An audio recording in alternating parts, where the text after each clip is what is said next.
आणि 33%च्या वर पिकाचे नुकसान झाल्याला 32 महिने होऊन गेले. आपले 54 कोटी रुपये शासनाकडे घेणे आहे.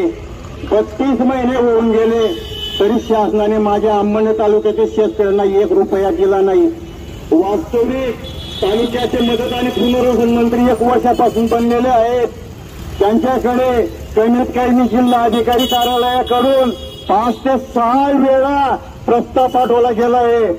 पण आपले आमदार आहेत ना, भूमिपुत्र आमदार, ज्या लोकांनी जे निवडणार नव्हते पण माझ्या तालुक्याच्या मराठा समाजांनी त्यांना मतं देऊन भूमिपुत्र आमदार निवडले.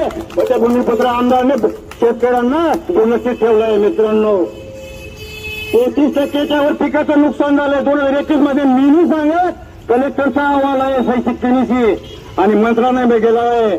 पण यांना काही अडचण होती शेतकऱ्यांना 54 कोटी रुपये देण्याची, पण त्यांची